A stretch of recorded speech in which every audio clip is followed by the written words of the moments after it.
अनुच्छेद 20(3) शुरू हो, इससे पहले दो शब्द समझ लेने चाहिए, क्योंकि यही दो शब्द हैं जिन पर सारी बात निर्भर करेगी। एक शब्द है साक्षी के रूप में उपसंजात होना, to be appear as a witness, साक्षी के रूप में कहीं उपस्थित होना। न्यायालय ने आपको आहूत किया और आप साक्षी के तौर पर न्यायालय के समक्ष उपस्थित हो। और दूसरी स्थिति है साक्षी होने के लिए, यानी अभी आप न्यायालय के द्वारा आहूत नहीं हुए, आप आहूत किए जाएं या आहूत न किए जाएं, इसी विषय पर विचार होना है। ठीक है, साक्षी होने के विरुद्ध सुरक्षा है या सुरक्षा तब पैदा होगी जब साक्षी के रूप में आप न्यायालय में उपस्थित हो जाएंगे। ये चीज समझने लायक है। अनुच्छेद 20(3) आपको अपने विरुद्ध साक्ष्य देने से सुरक्षा देता है। आपको कोई विवश नहीं कर सकता कि आप अपने विरुद्ध साक्ष्य दें। ठीक है, वो कह रहा है किसी अपराध के लिए अभियुक्त किसी व्यक्ति को स्वयं अपने विरुद्ध साक्षी होने के लिए बाध्य नहीं किया जाएगा। अपराध का अभियुक्त व्यक्ति है, उसे अपने विरुद्ध साक्षी होने के लिए विवश नहीं किया जाएगा। ये चीज आपको, ठीक है, अनुच्छेद 20(3) ये दे रहा है। अनुच्छेद 20(3) में ये शब्द नहीं लिखे कि किसी अपराध के अभियुक्त व्यक्ति को साक्षी के तौर पर उपसंजात होने के लिए, ठीक है, विवश नहीं किया जाएगा। उसने कहा कि अपने विरुद्ध साक्षी होने के लिए विवश नहीं किया जाएगा। और यह अंतर महत्वपूर्ण है, क्योंकि अगर यह लिखा हो कि अपने विरुद्ध आपको साक्षी के तौर पर, ठीक है, उपसंजात होने से सुरक्षा मिली हुई है, इसका मतलब यह हो जाएगा कि न्यायालय आपको आहूत करे या न करे इस विषय पर विचार नहीं करेगा। जब आप साक्षी के तौर पर आ गए, अब आपसे कोई ऐसा सवाल ये नहीं किया जा सकता जिसके आधार पर आप किसी आपराधिक दायित्व के अधीन हो। हालांकि यह बात भी ठीक ऐसी ही नहीं रहेगी जब हम लोग आगे प्रवेश करेंगे, कि ठीक ऐसी ही नहीं रहेगी, लेकिन फिर भी यहां पर आप इतना ही समझें।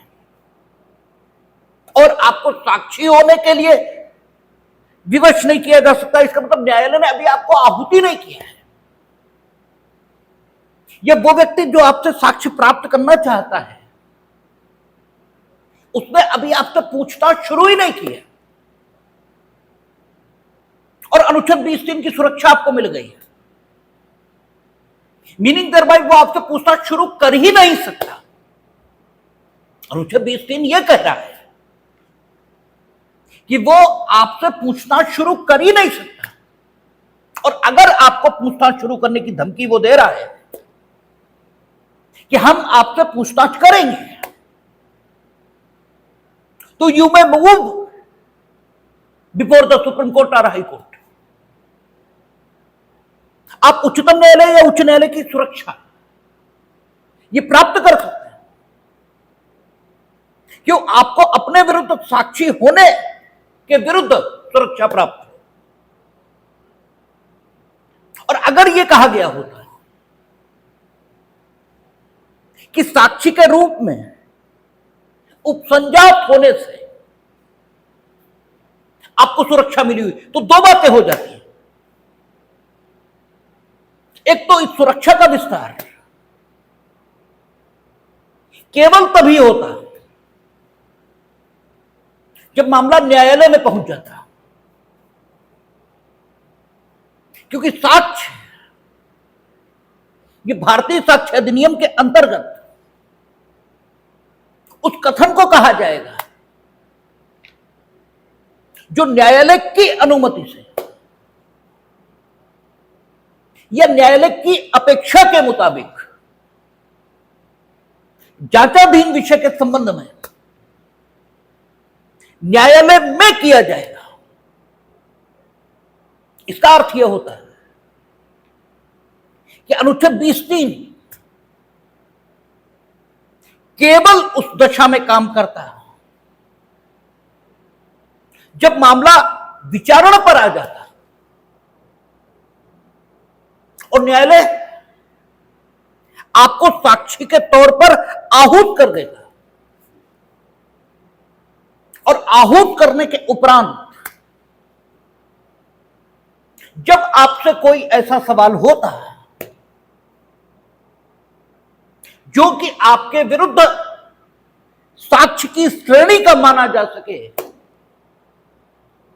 तब आपको अनुच्छेद 20(3) की सुरक्षा यह हासिल होती है, और वो भी तब जब आप अपराध के अभियुक्त होते हैं। ठीक है ना? क्योंकि अनुच्छेद 20(3) में जो सुरक्षा मिली वो अपराध के अभियुक्त व्यक्ति को मिली है। और आपको मालूम है कि अपराध के अभियुक्त व्यक्ति को, ठीक है, अपने विरुद्ध साक्ष्य देने या न देने के संबंध में, ठीक है, विशेषाधिकार यह प्राप्त है। हम लोग अगर सीआरपीसी देखेंगे वहां क्या कहा है 310 में, ठीक है, अभियुक्त व्यक्ति सक्षम साक्षी हो सकेगा। 310 नहीं, 310 में तो स्थलीय निरीक्षण है। 315 सीआरपीसी अपने विरुद्ध सक्षम साक्षी, ठीक है, अपने विरुद्ध नहीं, अभियुक्त व्यक्ति मामले में सक्षम साक्षी हो सकेगा। मीनिंग दरवाई, अगर वो खुद को साक्षी के तौर पर प्रस्तुत करना चाहे तो साक्षी हो सकता है, और अगर न करना चाहे तो नहीं हो सकता। ठीक है, अगर यह लिखा होता कि उसे अपने विरुद्ध साक्षी के तौर पर उपसंजात होने से सुरक्षा रहेगी, तो अधिकतम यह हो सकता था कि न्यायालय, ठीक है, इस अभियुक्त व्यक्ति को साक्षी के तौर पर आहूत कर दे। अधिकतम जो हो सकता था वो इतना हो सकता था। और जब इससे कोई सवाल ऐसा किया जाए जो इसे अपराध में फांस देने की प्रवृत्ति रखता हो, तो इसे अनुच्छेद 20(3) की सुरक्षा मिलती। उससे पूर्व इसे कोई सुरक्षा हासिल होती ही नहीं। ठीक है, उससे पूर्व सुरक्षा कैसे हासिल हो जाती? उससे पूर्व तो कोई सुरक्षा हासिल नहीं होती, क्योंकि क्या कह रहा है, साक्षी के तौर पर उपसंजात होने से सुरक्षा प्राप्त रहेगी। और जबकि मामला न्यायालय में तो बहुत देर में जाएगा। ठीक है, अपराध का अभियुक्त वो बहुत पहले हो गया। अपराध का अभियुक्त व्यक्ति इस स्थिति को वो उसी दिन प्राप्त कर लिया है जिस दिन विधि अनुसार उसके विरुद्ध अभियोग लगा दिया गया, या तो उसके खिलाफ एफआईआर लिख गई और यह उसके विरुद्ध मजिस्ट्रेट के यहां परिवाद हो गया।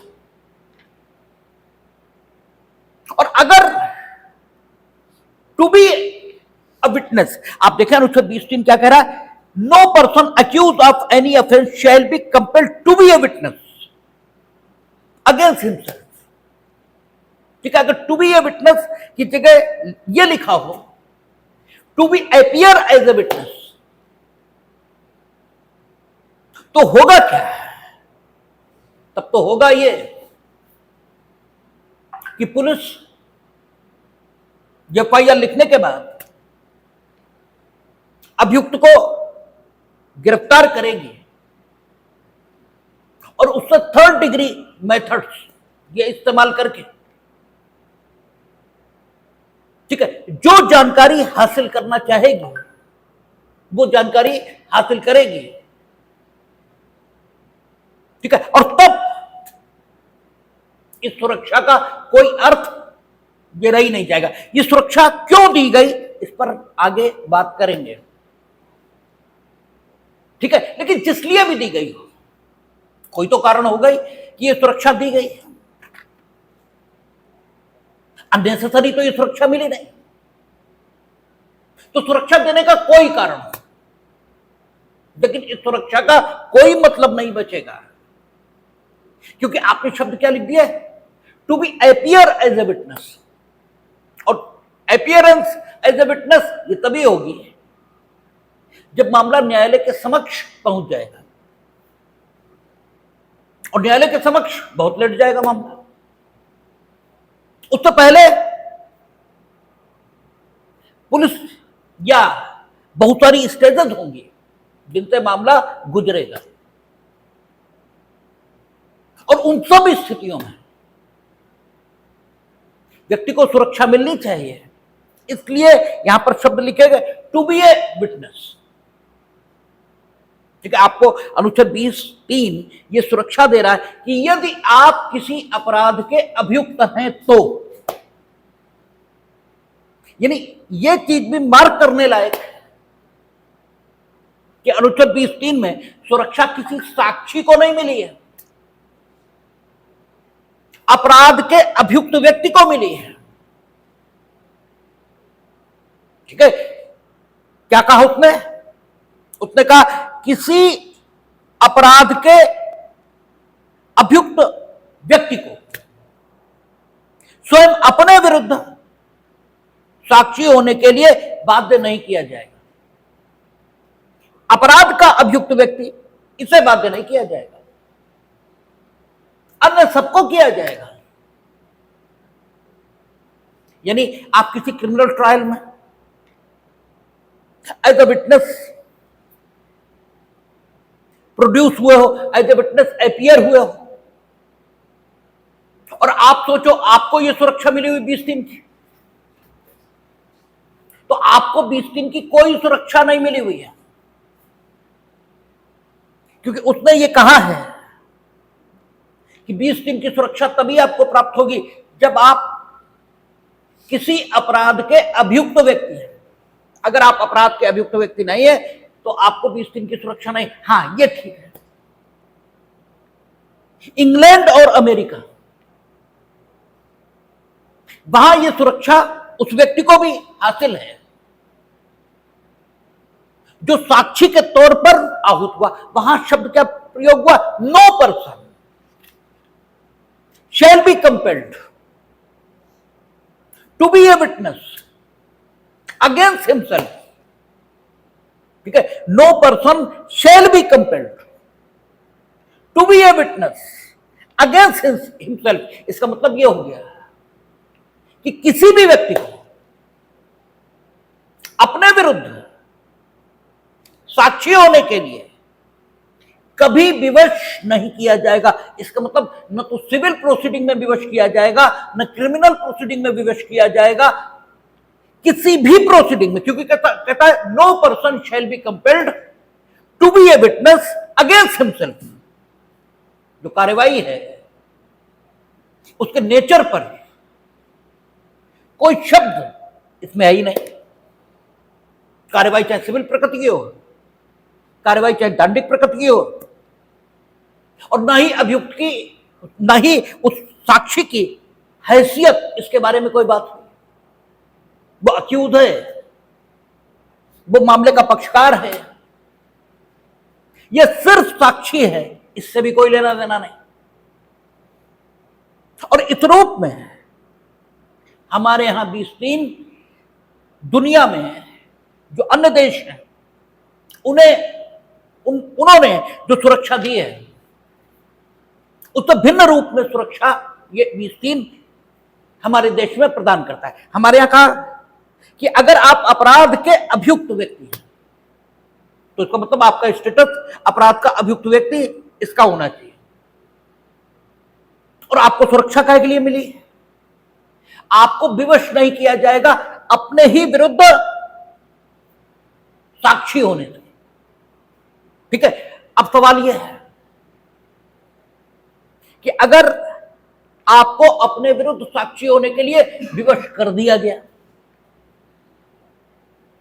ठीक है, और जब आपको विवश कर ही दिया गया तो डेफिनेटली आप अपने विरुद्ध साक्ष्य दोगे ही दोगे, ठीक है ना, क्योंकि विवशता एक ऐसी ही दशा का नाम है जहां आपकी इच्छा, इसकी समाप्ति यह हो जाती है। आप विवश हो यह कब कहा जाएगा? जबकि आप अपनी इच्छा से निर्णय कर ही नहीं सकते, केवल तब कहा जाएगा कि आप विवश हो, अन्यथा इस शब्द का प्रयोग आपकी स्थिति के लिए किया ही नहीं जा सकता। यह स्थिति आएगी कब? जब कहा जाए कि आप अमुक काम करने के लिए विवश हो। यह स्थिति आएगी तब जब एक स्थिति उत्पन्न होने पर दूसरी स्थिति का उत्पन्न होना बिल्कुल जरूरी हो जाए। यानी एक स्थिति उत्पन्न की गई तब आप दूसरी स्थिति का उत्पन्न होना रोक ही ना सके, तब यह कहा जाएगा कि आप विवश हुए। जैसा कार्य कारण सिद्धांत में होता है, ठीक है, हम लोगों ने जो केल्सन पढ़े थे तो कार्य कारण सिद्धांत का जिक्र आया था।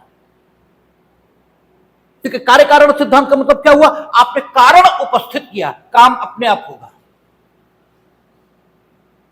100 डिग्री टेम्परेचर अगर दिया जाए, पानी उबलेगा। आपने कारण उपस्थित किया, काम स्वयं हो गया। जब भी काम इस तरह होता है तो यह कहा जाता है कि कार्य कारण सिद्धांत के मुताबिक काम हुआ है। आपने सिर्फ कारण उपस्थित किया और काम हो गया।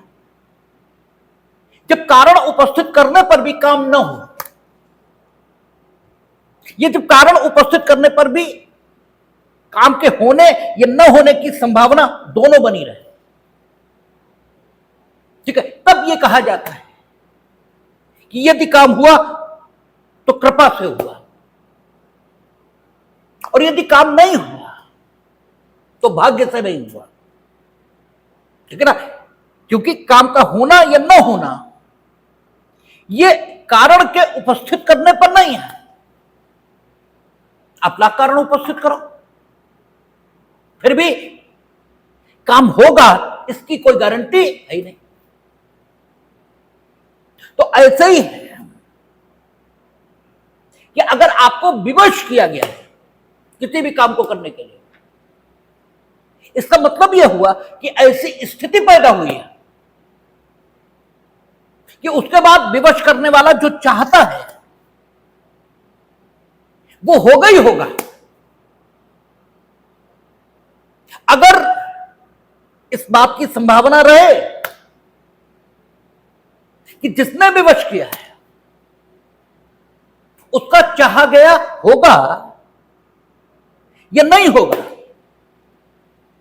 तो फिर यह कहा ही नहीं जा सकता कि आप विवश हुए। ठीक है, क्योंकि विवशता का एक ही मतलब है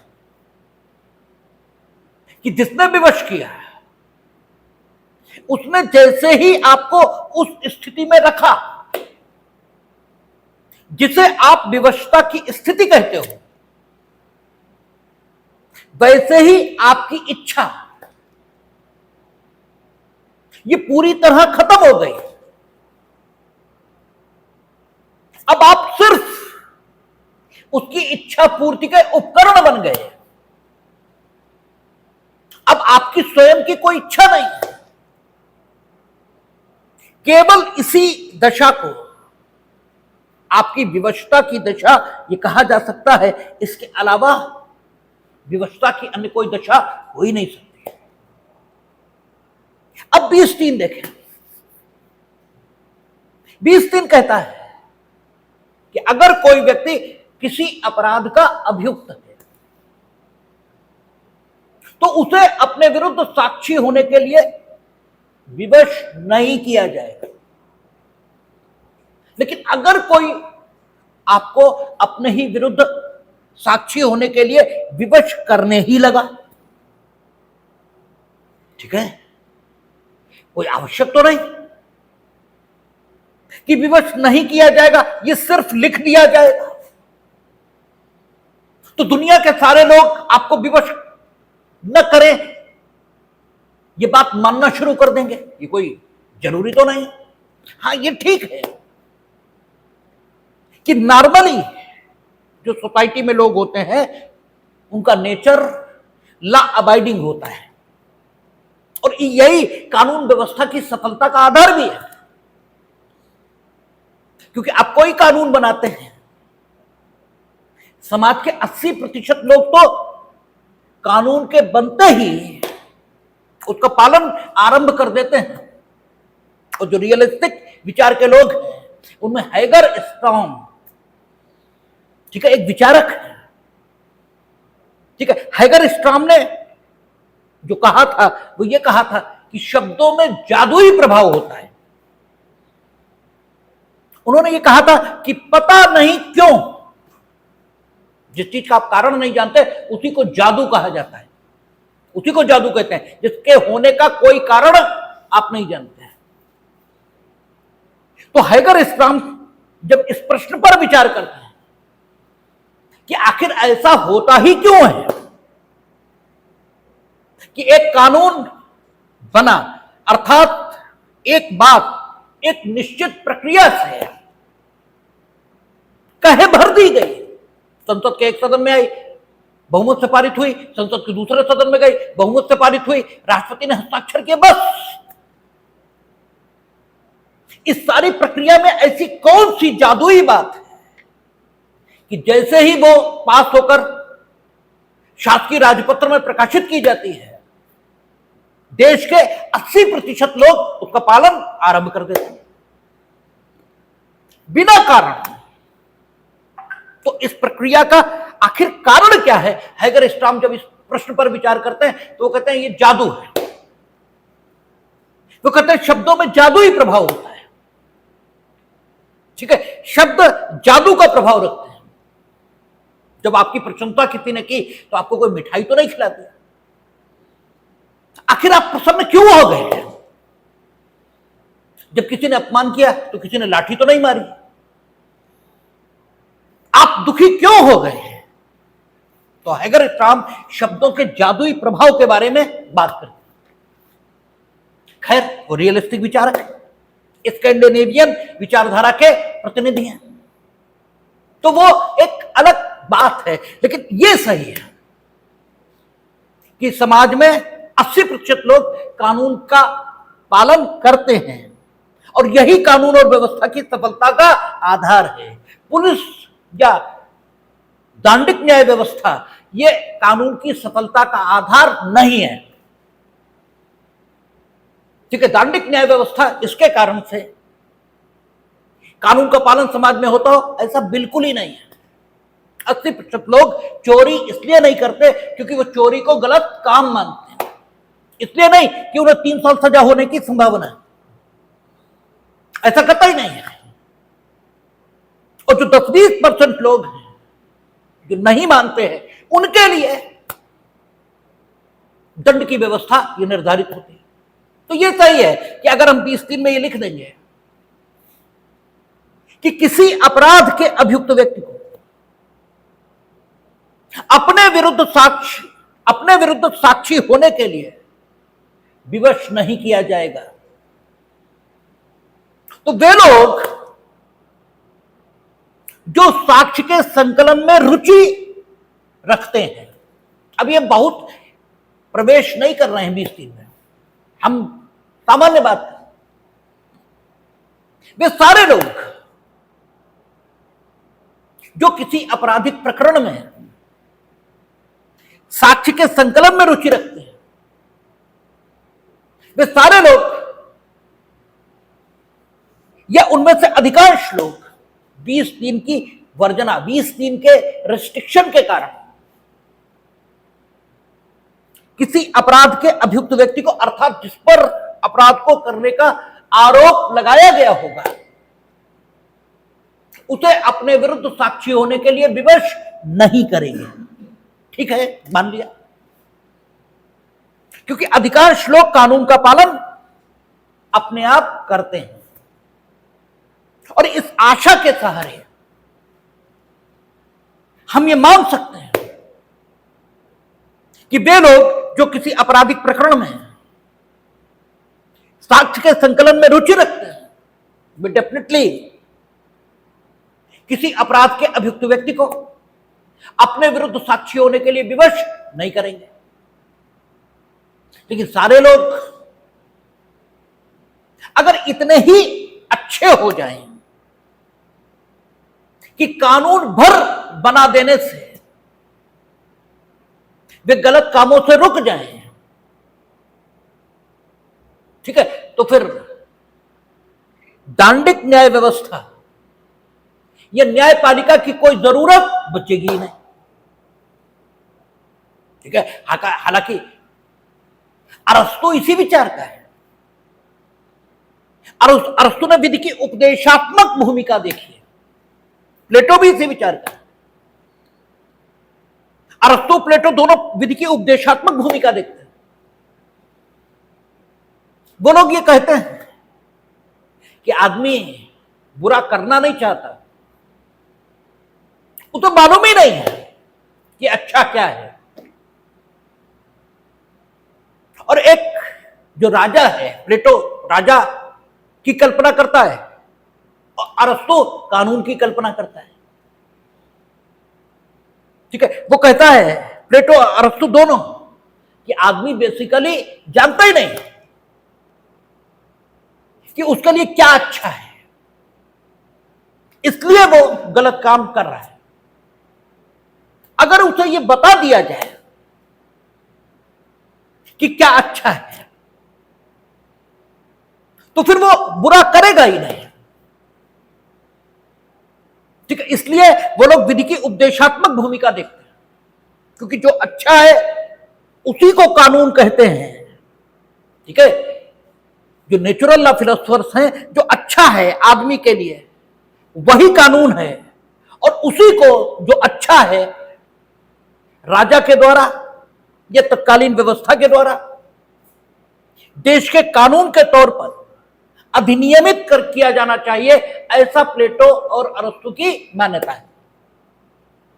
ठीक है ना। लेकिन प्लेटो और अरस्तु दार्शनिक है, और दार्शनिक अपने हिसाब से सोचता है। जो खुद अच्छा है उसे दुनिया अच्छी नजर आती है, और जो जैसा है उसे वैसा ही पूरा समाज नजर आता है। ठीक है, जैसे अपने कांग्रेस वोट की चोरी करती रही, तो उन विचारों को लग रहा है कि सब वोट की चोरी से ही हो गया है।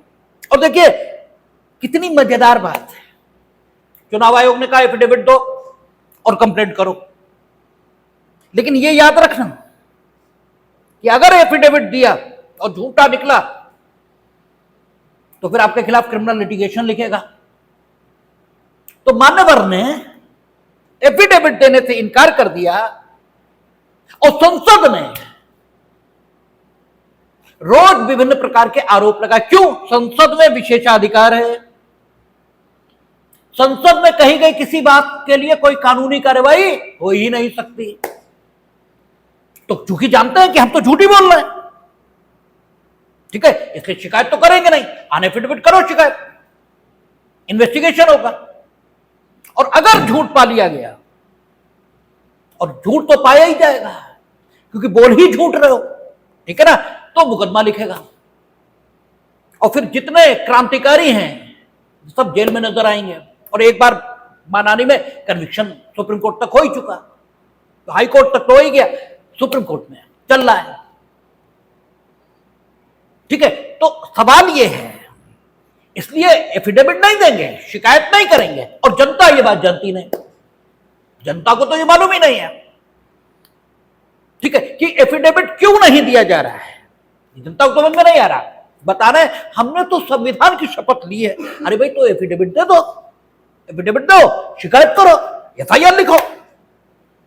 जब एक आम आदमी 156(3) से एफआईआर लिखा लेता है तो तुम तो बहुत बड़े आदमी हो, लिखाओ, अभी पता लगेगा। ठीक है, लेकिन फिर पता लगेगा, और पता जब लगेगा तो तुम्हें ही लगेगा, जो बिल्कुल तय है। इसलिए लोकसभा में को जहां विशेषाधिकार है, जहां कुछ होगा ही नहीं, ठीक है, हंगामा करो, ठीक है, लेकिन बाकी कुछ ना करो। तो जो जैसा है उसे दुनिया वैसी ही नजर आती है। स्वयं इनकी दादी महोदया को, स्वयं इंदिरा गांधी को, ठीक है, चुनावों में भ्रष्ट आचरण के लिए, ठीक है, न सिर्फ दंडित किया गया बल्कि उनका चुनाव ही कैंसिल कर दिया गया इलाहाबाद हाईकोर्ट के द्वारा। ठीक है, इलाहाबाद हाईकोर्ट के द्वारा इनकी दादी महोदया का चुनाव ही कैंसिल किया गया। हिंदुस्तान की अकेली प्रधानमंत्री हैं, ठीक है, जिनका चुनाव भ्रष्ट आचरण के कारण स्वयं न्यायपालिका ने निरस्त कर दिया, और उसी का परिणाम कुछ लोग कहते हैं आपातकाल था, ठीक है, कुछ लोग ऐसा भी कहते हैं। तो उन्हें तो दुनिया वैसी ही नजर आएगी जैसे वे खुद हैं। तो अरस्तु और प्लेटो, उन्हें तो दुनिया अच्छी ही नजर आएगी। वो तो ये मानेंगे कि अगर आदमी को बता भर दिया जाए कि क्या अच्छा है तो आदमी वैसा ही करेगा। इसलिए वो विधि की अनुनयी और उपदेशात्मक भूमिका देखते हैं, और वो, लेकिन फिर भी चूंकि वो समाज में रहते हैं, इसलिए उन्होंने अंतिम विकल्प के तौर पर यह सुझाया है।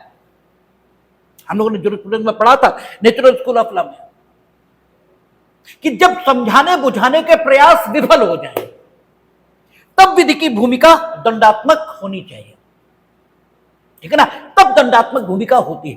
तो अरस्तु प्लेटो ही सही,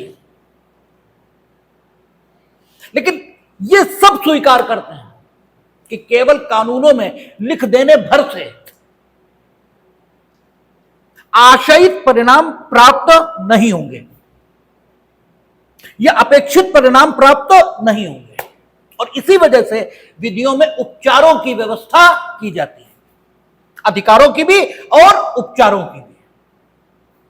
ठीक है, सामंत ने कैटेगराइजेशन किया था, अपूर्ण अधिकार वाली विधि और पूर्ण अधिकार वाली विधि।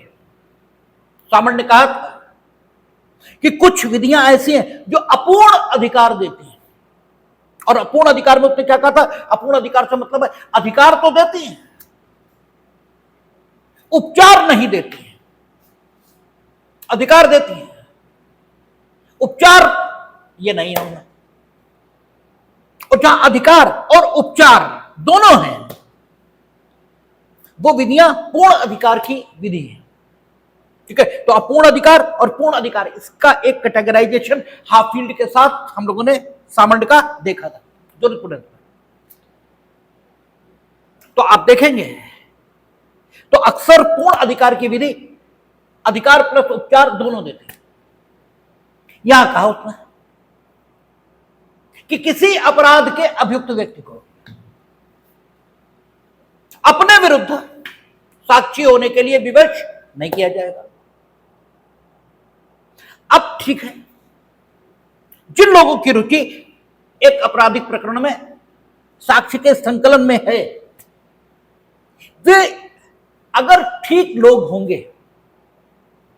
तो इस प्रतिबंध के कारण व्यक्ति को अपने विरुद्ध साक्षी होने के लिए विवश नहीं करेंगे। लेकिन अगर ठीक लोग नहीं होंगे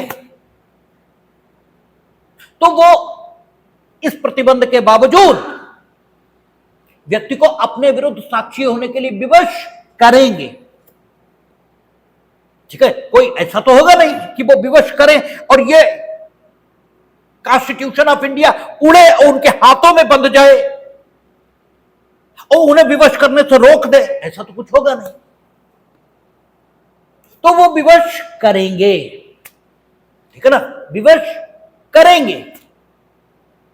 और अगर उन्होंने विवश कर दिया, ठीक है, तो व्यक्ति निश्चित तौर पर उस दशा में पहुंचेगा जहां उसकी अपनी इच्छा का नाश हो जाएगा, क्योंकि विवशता इसी दशा का नाम है। जब तक आप अपनी इच्छा से चलने के लिए स्वतंत्र हैं, तब तक आप विवश हैं, ये कहा ही नहीं जा सकता। ठीक है, आप विवश हैं, ये कब कहा जाए? यू हैव बीन कंपेल्ड, ये शब्द आएंगे कब? जब आप अपनी इच्छा से चल ही नहीं सकेंगे। जब तक आप अपनी इच्छा से चल रहे हैं, तब तक तो यह स्थिति आ ही नहीं सकती कि यह कहा जाए यू हैव बीन कंपेल्ड। और दुनिया में सारे लोग ऐसे हैं नहीं जो सिर्फ कानूनों में लिख देने मात्र से कानून सम्मत आचरण करना प्रारंभ कर दें, ऐसा नहीं है। तो सारे लोग तो करेंगे नहीं। अब कुछ लोगों ने अनुच्छेद 20(3) का उल्लंघन करके उस व्यक्ति को जो किसी अपराध का अभियुक्त है अपने विरुद्ध साक्षी होने के लिए विवश कर दिया, और जो विवश ही कर दिया तो ये अभियुक्त व्यक्ति अपने विरुद्ध साक्ष्य देगा। ठीक है, क्योंकि विवश हो जाने का मतलब ही यह हुआ कि अब इस अभियुक्त व्यक्ति की मर्जी चलेगी नहीं, अब तो इसे साक्ष्य देना ही होगा। यह हो ही नहीं सकता कि यह अपने विरुद्ध साक्ष्य न दे, यह संभव कैसे है? यह विवश हो गया है। ठीक है, और जब विवश हुआ है, विवश कैसे और क्यों हुआ अलग सवाल है। ठीक है, विवश कैसे और क्यों हुआ है यह अलग सवाल है, लेकिन विवश हुआ है। और जब विवश हुआ तो अब इस अभियुक्त व्यक्ति की मर्जी है ही नहीं, और जब इस अभियुक्त व्यक्ति की मर्जी है ही नहीं तो ये वो बताएगा जो विवश करने वाला चाहेगा। और अगर इसने वो बता दिया और हमने अनुच्छेद 20(3) के शब्दों का सीमित अर्थ लिया, ठीक है, सिर्फ इतना, इसे लिटरली पढ़ लिया हमने, ठीक है ना, शाब्दिक तौर पर पढ़ लिया कि किसी अभियुक्त व्यक्ति को अपने विरुद्ध साक्षी होने के लिए विवश नहीं किया जाएगा, तो विवश तो उसने कर दिया। ठीक है, अब उसे दंड दो, फांसी चढ़ा दो, जिसने विवश किया, ठीक है, उसे फांसी चढ़ा दो। लेकिन उसने विवश कर दिया और विवश होने के परिणाम स्वरूप साक्ष्य सामने आ गया। ठीक, अब जब साक्ष्य सामने आ गया तो अगर बात को हम यहीं तक समझें, ठीक है ना, कि विवश नहीं किया जाएगा, तो फिर दूसरा नियम आ जाता है, और वो दूसरा नियम कहता है कि साक्ष्य कैसे भी आया हो, अगर साक्ष्य मिल गया है तो कृत्य का दायित्व तो संबंधित व्यक्ति पर होना चाहिए। ठीक है, हमने विवश कर दिया, और विवश होने का मतलब यह था कि वो बताएगा जो कभी बताना नहीं चाहता। ठीक है, क्योंकि विवशता की स्थिति नाम ही यही है, उसका प्रभाव ही यही है। और जब उसने वो बता दिया जो वो बताना नहीं चाहता था, ठीक है, तब फिर स्थिति क्या बनी है? तब तो स्थिति यह आ गई कि अब वो जानकारी तो सबके सामने आ गई, और जब जानकारी सबके सामने आ गई तो जो जानकारी सामने लाया उसे तुम कुछ भी करो, उसे मारो, पीटो, फांसी चढ़ा दो, लेकिन ये जो जानकारी सामने आ गई है, ये जो एविडेंस सामने आ गया, इसका क्या किया जाए? न्यायालय और साक्ष्य के नियम वो तो ये कहेंगे कि एविडेंस सामने आ गया, क्योंकि एविडेंस सामने आ गया तो कैसे आया सामने, ये प्रश्न दीगर हो गया। अब तो एविडेंस है, और चूंकि एविडेंस है तो हम व्यक्ति को उस दायित्व के अधीन करेंगे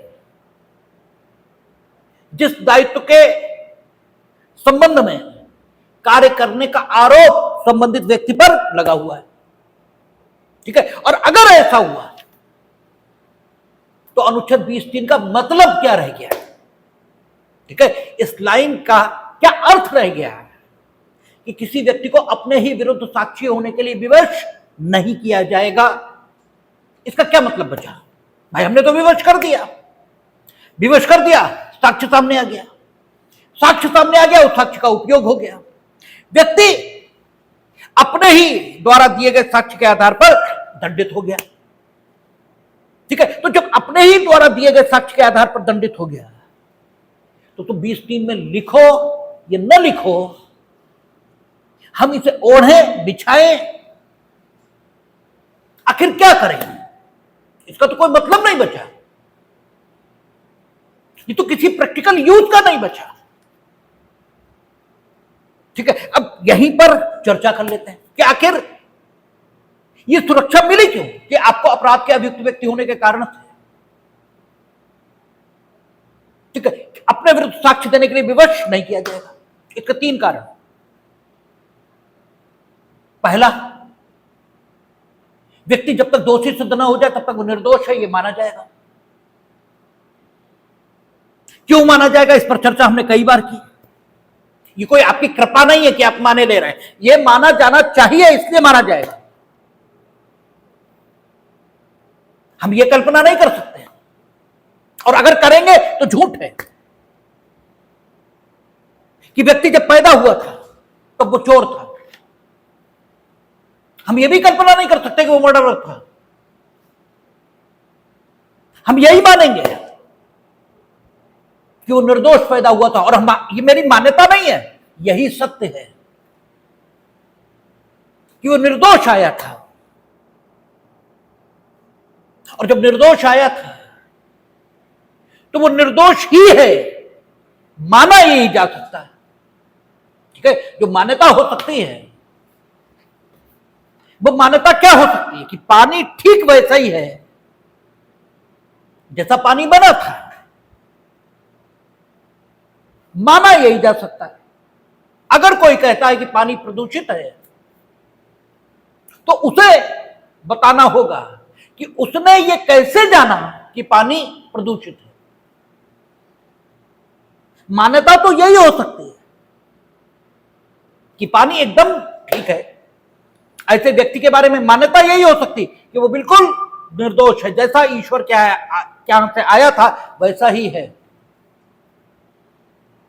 अभियोजन कहता है कि वो दोषी है और वो खुद ये कहता है कि हम निर्दोष। तो अभियोजन जो लोग कर रहे हैं उनमें कौन से ऐसे सुरखाब के पर हैं कि हम उन्हें अभियुक्त की तुलना में अधिक विश्वसनीय माने? भाई ऐसी कौन सी बात है? ऐसी तो कोई बात नहीं। दोनों समान फूटिंग पर हैं, दोनों सच हो सकते हैं और दोनों झूठ हो सकते हैं। तो सवाल यह है कि जो ये कहता है कि इसने दोष किया, उसने जाना होगा ना कि इसने दोष किया। जानने की कुछ परिस्थितियां होंगी जिनके आधार पर उसे पता लगा होगा कि इसने दोष किया। तो तुम हमें बताओ ना कि किन परिस्थितियों के आधार पर आपने ये जाना कि ये दोषी है, और आपसे कम बुद्धिमान तो हम भी नहीं हैं। अगर आप उन परिस्थितियों के आधार पर यह निष्कर्ष निकाल सकते हो ये दोषी है तो हम भी निकाल सकते हैं। आप हमारे सामने वो बातें रखो, वो परिस्थितियां रखो, और उन्हीं परिस्थितियों को सुसंगत साक्ष्य और विवादित तथ्यों का साक्ष्य, इस नाम से भारतीय साक्ष्य अधिनियम में मान्यता मिली है। आप हेतु का साक्ष्य लाओ, कारण का साक्ष्य लाओ, आचरण का साक्ष्य लाओ, एडमिशन लाओ, कन्फेशन लाओ, ठीक है, प्रत्यक्ष साक्ष्य लाओ, कुछ लाओ, दिखाओ, कोई डॉक्यूमेंट हो, जो ला सकते हो लाओ, लेकिन ये ड्यूटी आपकी है, उसकी नहीं। क्योंकि वो दुनिया में जब आया था निर्दोष था, और आज भी वो दावा करता है कि वो निर्दोष है। ये तुम हो जो दावा करते हो कि आया निर्दोष था लेकिन अब दोषी है, आपका दावा है, तो आप साबित करेंगे कि वो दोषी है। ये कोई कृपा नहीं कर रहे आप कि क्रिमिनल ट्रायल में अभियुक्त को निर्दोष मानकर चला जाएगा, ठीक है। अब चूंकि हम मानकर चल रहे हैं वो निर्दोष है, तो तुम खुद तो कुछ कर नहीं पाए, तुम कहते हो ना वो दोषी है, ठीक है, तुम कह रहे हो दोषी है।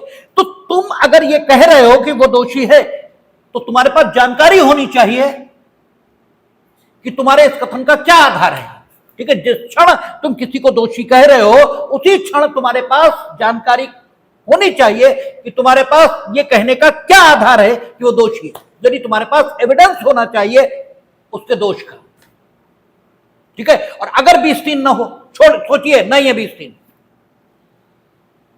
अब क्या होगा? हमें इन्हें सजा देनी है। हमने इनके खिलाफ रपट लिख ली और इन्हें मार मार के ठीक है विवश कर दिया, और इन्होंने कन्फेशन कर लिया। अब कन्फेशन तो एविडेंस है, कन्फेशन तो एविडेंस है, इन्होंने कुछ नहीं किया और फिर भी ये सजा पाएंगे। अब 20-3 को लिटरल पढ़ लो, लिटरल पढ़ लेते हैं कि किसी भी व्यक्ति को अपने विरुद्ध साक्षी होने के लिए विवश नहीं किया जाएगा, हमें इन्हें सजा देनी है। हमने इनके खिलाफ रपट लिख ली और मार के इन्हें फिट कर दिया, ठीक है। इन्होंने कन्फेशन कर लिया और आपने लिटरल पढ़ लिया कि अपने विरुद्ध साक्षी होने के लिए विवश नहीं किया जाएगा, हमने विवश कर दिया, ठीक है। तो मेरे हाथों में कॉन्स्टिट्यूशन लिपट कर हमें रोक तो नहीं देगा, और जब ये विवश हो ही गए तो ये अपने विरुद्ध साक्ष्य देंगे ही देंगे। और आप लिटरल पढ़ रहे हैं इसको कि अपने विरुद्ध साक्षी होने के लिए विवश नहीं किया जाएगा। अब क्या होगा? अब स्थिति यह बनेगी कि विवश तो हमने कर दिया, अब तुम हमें फांसी चढ़ा देना, और फांसी चढ़ा भी नहीं पाओगे, ज्यादा तो 2-4-5 साल सजा, ठीक है, ये दे पाओगे, क्योंकि हम बदतमीज हैं, तुम तो नहीं हो जाओगे, तुम्हें तो हमारे कृत्य के अनुपात में ही सजा देनी पड़ेगी, तो हमें जो मिलेगी सजा मिलेगी। चलो ठीक, हमें मिल भी गई, हमें चलो फांसी ही हो गई, तो हमने तो जो किया उसका परिणाम पा लिया। इनकी सोचो, इनने तो कुछ भी नहीं किया ना, हमने तो इन्हें विवश करके इनसे कन्फेशन ले लिया, और आप इसे लिटरल पढ़ रहे हो, लिटरल पढ़ रहे हो। तब क्या होगा? न्यायालय ये कहेगा कि भाई साक्ष्य तो आ गया, साक्ष्य तो आ गया, और जब साक्ष्य आ गया तो हम तो सजा देंगे। तो ये निर्दोष होते हुए सजा को प्राप्त हो गए, ठीक है। और 20-3 एक गहने के रूप में हिंदुस्तान के संविधान में मौजूद भी रहा, इसका कोई मतलब नहीं बचा। यही प्रश्न उठा एमपी शर्मा वर्सेस सतीश शर्मा, ठीक है, पहली बार सुप्रीम कोर्ट के समक्ष कि अनुच्छेद 20-3 में प्रयुक्त शब्दों का क्या अर्थ हो सकता है, अर्थात वो कितने प्रकार की सुरक्षाएं देता है। तो अनुच्छेद 20-3 इसके बारे में कहा माननीय उच्चतम न्यायालय ने कि 20-3 पहली सुरक्षा देता है कि किसी भी व्यक्ति को अपने विरुद्ध साक्षी होने के लिए विवश नहीं किया जाएगा। मीनिंग देयर बाय विवश नहीं किया जाएगा, अर्थात अगर कोई विवश कर रहा है, ठीक है, तो आप उसके विरुद्ध तत्काल सुप्रीम कोर्ट, हाई कोर्ट जा सकते हैं, ये विवश नहीं करेंगे, ठीक है, उसे रोका जाएगा। इस स्टेज पर न रुका, ठीक है, इस स्टेज पर नहीं रोक पाए। सबसे पहली बात कि आपको यह सुरक्षा तब मिलेगी जब आप अपराध के अभियुक्त हैं। अगर अपराध के अभियुक्त नहीं है तो यह सुरक्षा नहीं मिलेगी, यह तो एक बात है ही है। लेकिन दूसरी सुरक्षा आपको तभी मिल जाएगी कि अगर आप अपराध के अभियुक्त हैं और किसी के द्वारा विवश किए जाने की संभावना भी है, या विवश आप किए जा रहे हैं, तो आप सुप्रीम कोर्ट पहुंच जाए, हाई कोर्ट पहुंच जाए, तो भी उसे रोका जाएगा। और मान लो आप उस समय नहीं जा पाए, तो एक एक्सटेंडेड व्यू लिया गया कि चूंकि यह कहा है कि किसी भी व्यक्ति को अपने विरुद्ध साक्षी होने के लिए विवश नहीं किया जाएगा, इसमें यह अंतर्निहित माना जाना चाहिए कि अगर विवश कर दिया गया और साक्ष्य ले लिया गया तो भी उस साक्ष्य को अग्राह्य माना जाएगा, ठीक है ना। पहली बात, यह सुरक्षा आपको तब मिलेगी, एमपी शर्मा वर्सेस सतीश चंद्र शर्मा, इसमें विस्तार से बात हुई है और विस्तार से बात करके सुप्रीम कोर्ट ने कहा कि अनुच्छेद 20(3) इसकी सुरक्षा के लिए आप इंटाइटल्ड ये तो तब होंगे जब आप अपराध के अभियुक्त हैं। अगर आप अपराध के अभियुक्त नहीं हैं तो आपको यह सुरक्षा नहीं मिलेगी, क्योंकि हिंदुस्तान में अमेरिका या इंग्लैंड की तरह साक्षी को सुरक्षा नहीं मिली है, अपराध के अभियुक्त व्यक्ति को सुरक्षा मिली है। इसलिए साक्षी के तौर पर वहां तो यह लिखा नो पर्सन, ठीक है, will be compelled, shall be compelled, no person shall be compelled to be a witness against himself. और इंग्लैंड में तो यह भी कहा कि किसी भी व्यक्ति को अपने पति या पत्नी के विरुद्ध साक्षी होने के लिए विवश नहीं किया जाएगा, ठीक है, सॉरी, किसी भी व्यक्ति को ऐसा साक्ष्य देने के लिए विवश नहीं किया जाएगा जिससे उसका पति या पत्नी ये किसी अपराध, ठीक है, इसके अंतर्गत फंस जाने के, ठीक है, खतरे में पड़ते हों, वो भी नहीं दिया जाए, तो वहां की बात अलग है। हिंदुस्तान में लिमिटेड सुरक्षा, no person shall be compelled to be a witness, ये नहीं, any person who is accuse, ठीक है, ऑफ ए ऑफेंस, जो किसी अपराध का अभियुक्त है उसे अपने विरुद्ध साक्ष्य देने के लिए विवश यह नहीं किया जाएगा, ये हिंदुस्तान में बात रखी है। दूसरी बात, ठीक है, यानी अपराध के अभियुक्त व्यक्ति को सुरक्षा मिली। दूसरी बात, विवश नहीं किया जाएगा, यह लिखा है। इसका मतलब अगर विवश करने की संभावना है या विवश करने का प्रयास हो रहा है तो भी उच्चतम न्यायालय और उच्च न्यायालय की सहायता ली जा सकती है। और तीसरी, अगर मान लो विवश कर ही दिया गया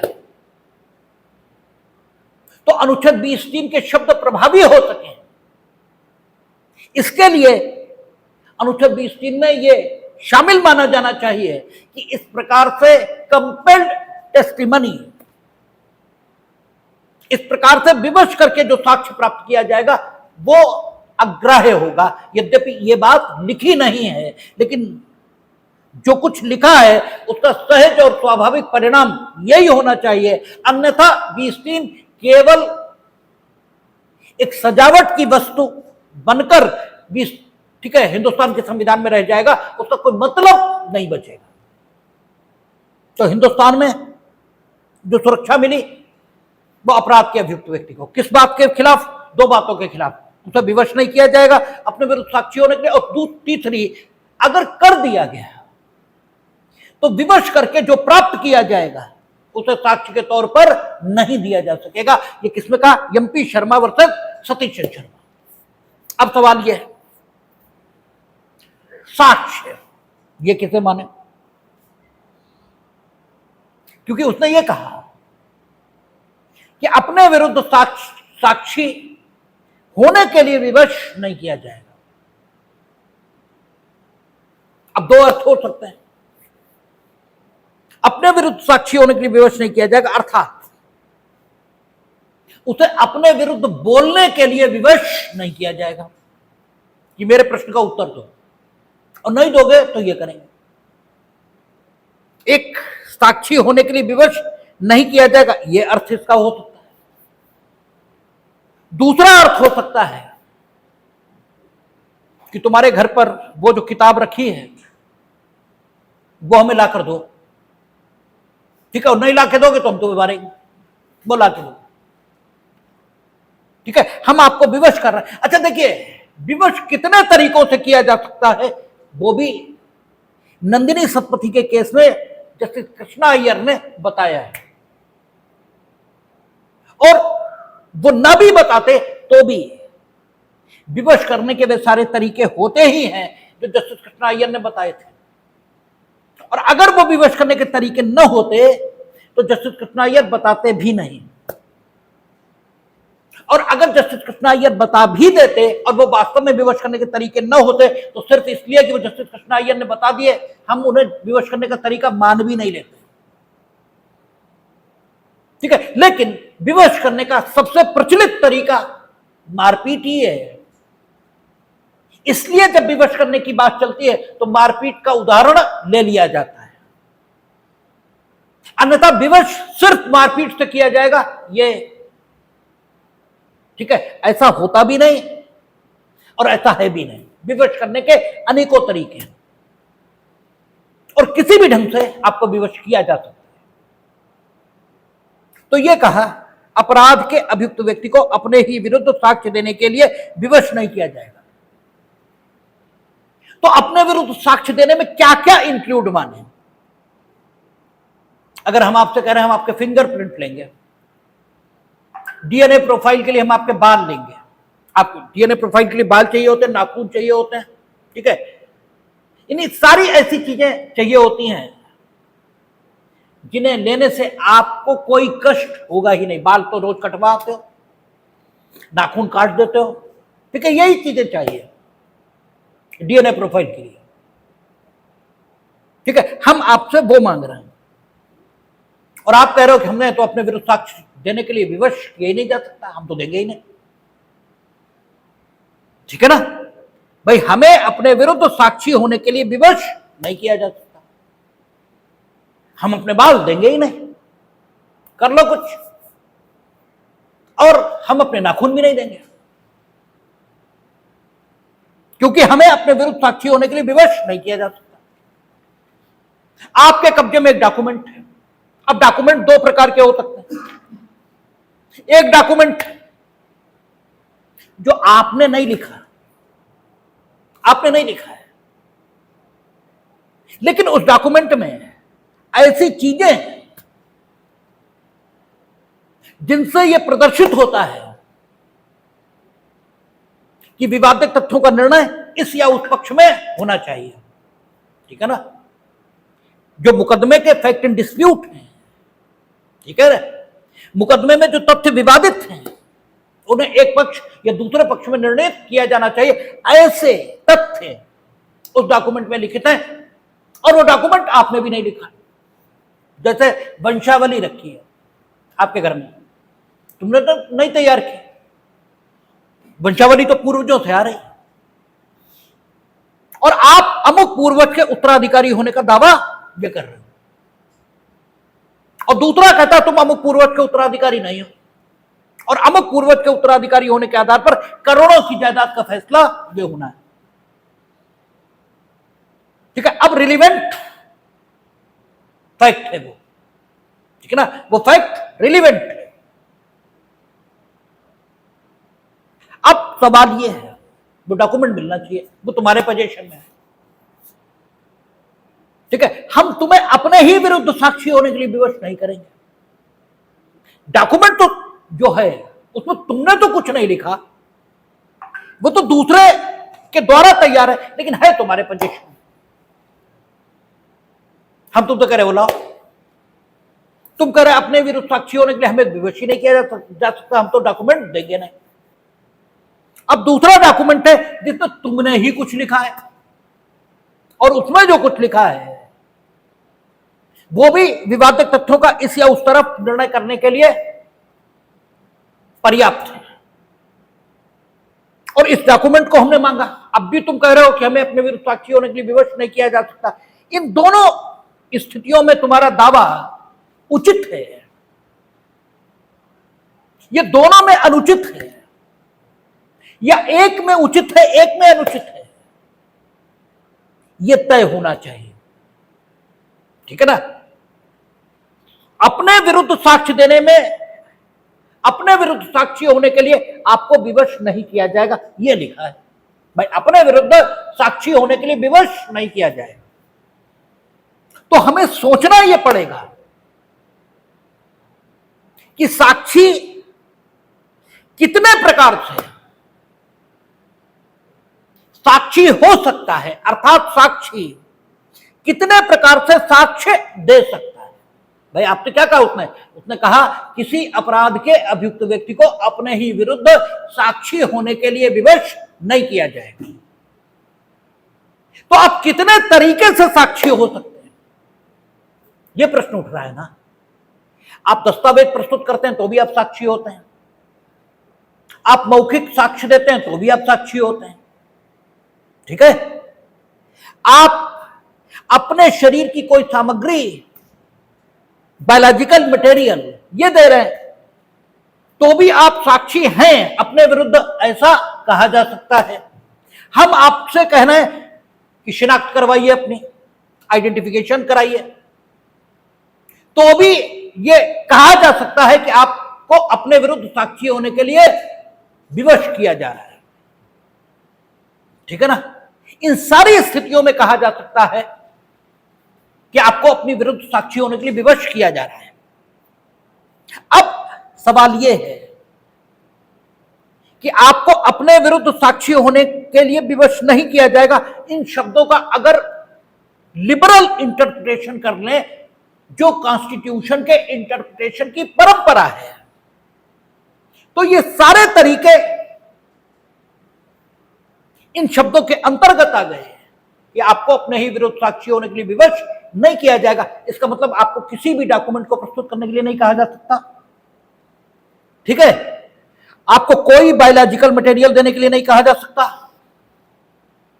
आपको कोई फिंगरप्रिंट, वॉइस प्रिंट, कुछ भी देने के लिए नहीं कहा जा सकता। और अगर ऐसा हो जाए तो सेक्शन 73 एविडेंस एक्ट अनकॉन्स्टिट्यूशनल हो गया, section 26 evidence act, 27 evidence act unconstitutional हो गया, 313 सीआरपीसी अनकॉन्स्टिट्यूशनल हो गई।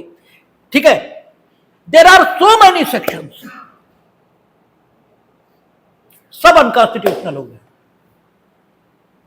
ठीक है? और जो न्यूली डेवलप्ड साइंटिफिक टेक्निक्स हैं, डीएनए प्रोफाइल, यानी तकनीक जो विकसित हो रही है, उसका आपराधिक न्याय प्रशासन में कोई उपयोग नहीं होगा। ठीक है? और अगर हम इसका सीमित अर्थ लें, अपने विरुद्ध साक्षी होने के लिए विवश नहीं किया जाएगा, जो कि कॉन्स्टिट्यूशन के इंटरप्रिटेशन की परंपरा नहीं है, तो हो सकता है कि इनमें से बहुत सारी चीजें कॉन्स्टिट्यूशनल बनी रहे, केवल कुछ तरीके अनकॉन्स्टिट्यूशनल हो। तो कौन सा तरीका अपनाया जाए, इसी विषय पर काठी कालू अवगढ़ डिसाइड हुआ है। 11 जजेस ने डिसाइड किया, और महत्वपूर्ण निर्णय है अनुच्छेद 20(3) पर। काठी कालू अवगढ़ और वर्तमान में सेल्विया वर्सेस स्टेट ऑफ कर्नाटका, ये दो मुकदमे हैं जो 20(3) पर हैं और बेहद महत्व के हैं। इन पर चर्चा कल करेंगे। देखिए,